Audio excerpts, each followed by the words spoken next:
The hiring hall on Station Vendara hummed with the usual chaos of a frontier outpost.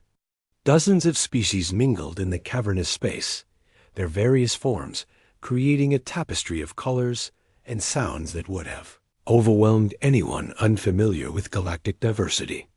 Near the back wall, a Kalrish woman named Mira sat with her daughter pressed close to her side. The child was small, even for a 5-year-old Kalrish, with the characteristic violet skin and large golden eyes of her species. She clutched a worn toy shuttle, the paint chipped from countless hours of play. Myra's own eyes were tired, ringed with the dark circles that came from too many sleepless nights. Worrying about their future, she had been sitting there for 3 hours, watching other applicants get called up to the various employer stations. Her credentials were solid, years of experience in station maintenance and environmental systems. But every time a prospective employer scanned her file and saw the notation about her dependent child, their interest vanished like smoke. The Vren trade captain had been polite but firm. "Childcare complications," he said. The Torgash Mining Consortium representative had not even bothered with politeness, simply moving on to the next applicant. The pattern repeated itself 6 more times throughout the morning that Myra understood their reasoning.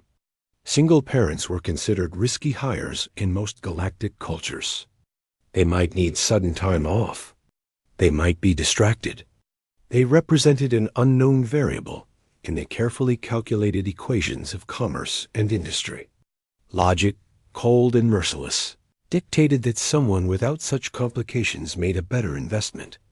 Her daughter tugged at her sleeve.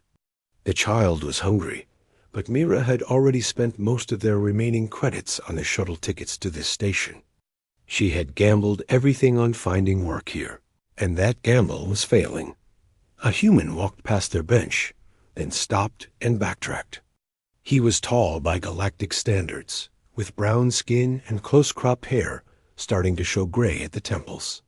He wore the practical coveralls of a ship captain, and his boots were scuffed from real work, not just for show. He looked at Mira, then at her daughter, then at the datapad in Myra's lap displaying her credentials. Something shifted in his expression. "You looking for engineering work?" he asked in perfectly accented galactic standard. Mira straightened, trying not to let hope bloom too quickly in her chest. Hope had disappointed her too many times today. "Yes, Captain. Station maintenance and environmental systems. 8 years experience." The human nodded slowly, reading through her file with genuine attention. Most employers had barely glanced at it once they saw the dependent notation. "Your certifications are impressive. Vendara Station Systems, Kelvin-type life support. Even some hull-class emergency repair training." "I take my work seriously," Myra said quietly. "I can see that."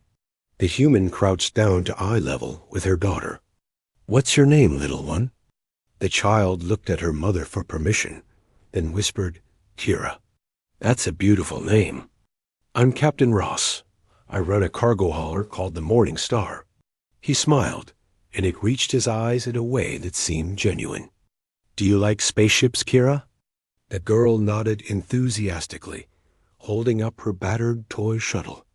Ross examined it with the same serious attention he had given Myra's credentials. "That's a classic design." "Good choice." He stood and turned back to Myra. "I need an engineer. My last one retired 2 months ago, and I have been making do with patch jobs and prayer. Not a sustainable situation.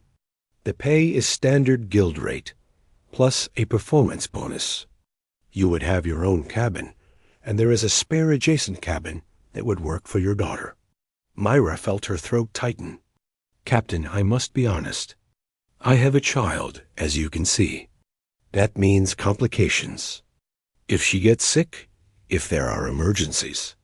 "Kids get sick sometimes," Ross said with a shrug. "Adults get sick sometimes, too. That is part of life.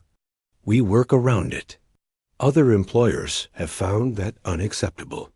Ross snorted, a peculiarly human sound of derision. Other employers are idiots then. Look, I am not going to pretend having a kid aboard does not change things. It does. But you know what else changes things? Having an engineer who actually knows what they are doing, who has certifications in systems I need maintained, who has a track record of reliability. He gestured at the hiring hall around them. Half these applicants are fresh out of trade school with more ambition than skill. A quarter are running from something. The rest are competent, but looking for stepping stones to better positions. You know what I see when I look at your file? Someone who needs this job and will work hard to keep it. Someone with actual expertise and motivation to prove themselves.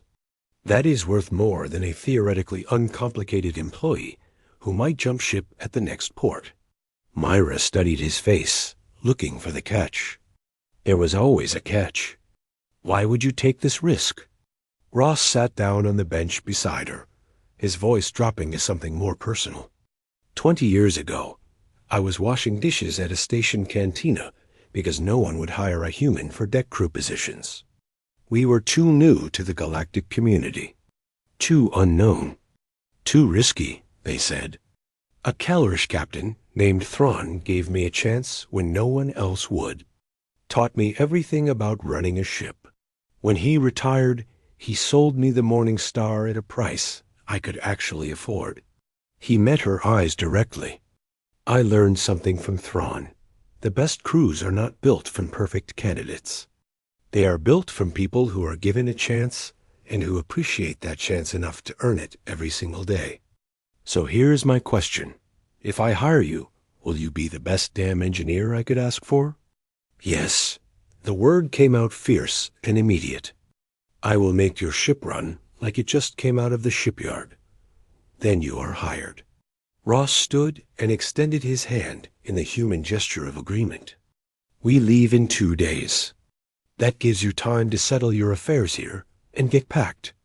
The Morning Star is in Dock 7, Bay 4. Come by tomorrow, and I will show you the engine room and your quarters. Myra took his hand, shaking it firmly. The gesture felt strange, but right. Thank you, Captain Ross. You will not regret this. I know I will not. He looked down at Kira again. The ship has a small recreation area. Not much, but there are some other families who rotate through as passengers. Your daughter will have other kids to play with sometimes. And the galley always has extra food. Growing kids need to eat. After Ross left, Myra sat in stunned silence. Her daughter looked up at her with those large golden eyes. Mama, are we going on a spaceship? Yes, baby. Myra felt tears prickling at her eyes, but refused to let them fall. We are going on a spaceship. 2 days later, Myra stood in the engine room of the Morning Star with her toolkit spread before her. The space was cramped, but well organized, and the engines hummed with a particular vibration that told an experienced engineer exactly what condition they were in. These engines needed work, but they were fundamentally sound. With proper maintenance, they would run for decades more. Ross appeared in the doorway, watching her initial inspection. Honest assessment. How bad is it? The secondary plasma couplings need replacement within the next month. Your coolant filtration system is operating at about 60% efficiency. Someone has been bypassing the automatic diagnostic subroutines, which is saving power but hiding developing problems. Mira ran her hand along a conduit, feeling the temperature differential. But the core systems are solid. Whoever built this ship knew what they were doing. Give me 3 months, and I will have her running at optimal performance. Ross grinned. Music to my ears. I knew I made the right choice. Captain, I have a question. Go ahead. Why do humans do this? Take chances on people other species will not? Ross considered the question carefully. I cannot speak for all humans. We are as varied as any species. But I think maybe it is because we remember being the outsiders. We showed up in the galaxy late, and everyone else had already figured out how things worked. We had to prove ourselves over and over. That gives you perspective. Makes you willing to see potential where others see risk. He moved to stand beside her, looking at the engine systems with the appreciation of someone who knew their value. Plus, we have a saying back on Earth about how the best steel gets forged in the hottest fires. Someone who has faced hardship and kept going, kept trying, kept pushing forward, that person has been tested in ways comfortable people never will be. That makes them stronger. Myra thought about the long months of rejection, the nights worrying about how to feed her daughter, the constant weight of being seen as a liability rather than an asset. The fire does not feel noble when you are in it. No, it does not, Ross agreed. But you came through it anyway. That counts for something. Over the following weeks, Myra proved herself a dozen times over. She optimized the engine efficiency by 18%. She redesigned the coolant routing to reduce maintenance requirements. She even identified and fixed a subtle flaw in the navigation computer interface that had been causing minor course corrections to require more fuel than necessary. The morning star ran smoother than it had in years. Ross made sure to tell her so frequently and specifically. Not empty praise, but detailed acknowledgement of exactly what she had accomplished. Kira adapted to ship life with the flexibility of childhood. She learned to navigate the corridors without getting lost. She made friends with a Dentheran boy whose family was traveling as passengers to the outer colonies. She even started helping her mother with simple tasks in the engine room, learning the basics of systems maintenance with eager curiosity. One evening, Myra found Ross in the galley, going over cargo manifests. She sat down across from him. "I wanted to thank you again, Captain, for taking a chance on us." Ross looked up and smiled. "You have thanked me about 40 times now. At some point, you need to just accept that you earned this position." "I know, but still." Myra hesitated, then continued. "The other day, we took on those passengers at Helion Station. The Vren family. The father asked me how I got hired. When I told him you just offered me the job despite my situation, he said humans were foolishly sentimental. That you would learn your lesson eventually. Let me guess. He implied you would become a problem that would cost me money and efficiency." "Essentially, yes." Ross leaned back in his chair, his expression thoughtful. "Here is what that Vren does not understand. Humans figured out a long time ago that people are not machines. You cannot just calculate their value based on simplified metrics. The real world is messier than that. Someone who looks perfect on paper might turn out to be unreliable. Someone who looks like a risk might turn out to be your most valuable crew member." He gestured around the ship. "The Morning Star is running better than it has in 5 years because I hired you. My fuel costs are down. My maintenance costs are down. We have had 0 system failures since you came aboard. In what universe is that foolishly sentimental?" He would say I was lucky, that it could have gone differently. Everything in life is a calculated risk. The difference is what you choose to calculate. He calculates based on avoiding theoretical problems. I calculate based on identifying real capability. Ross grinned. "And right now, my calculations are showing a significant profit margin improvement, so I think my method is working just fine." Myra smiled, feeling something settle in her chest. Security, perhaps. Or maybe just the simple peace of being valued for what she could do rather than judged for her circumstances. 3 months later, the Morning Star pulled into dock at Frontier Station 7, a massive commercial hub on the edge of explored space. As Myra performed the routine shutdown procedures for the engines, she allowed herself a moment of reflection. Her daughter was thriving. She had savings accumulating in her account. She was part of a crew that respected her skills, all because one human had been willing to see past the surface and give her a chance. In the cargo bay, Ross was negotiating the rates for their next haul. The buyer, a Torgash merchant, was trying to drive the price down. Ross held firm. When the Torgash implied that the Morning Star was not reliable enough for premium rates, Ross smiled and pulled up the ship's performance records. Best fuel efficiency in the commercial fleet our size.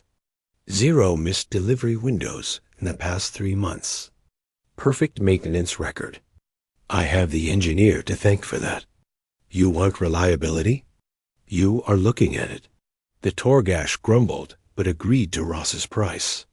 After the merchant left, Ross's first officer, a grizzled Peltheran named Kront, shook his head in amusement.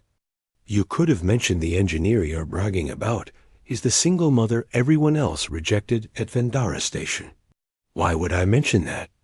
It is not relevant to her capabilities. True, but it would have been funny to see his face. Ross laughed. There will be other opportunities. Besides, Mira is part of this crew because she is good at her job, not to make a point about hiring practices. Though if her success happens to make a point anyway, I will not complain. That evening, the crew gathered in the galley for the meal that had become their tradition after successful cargo deliveries.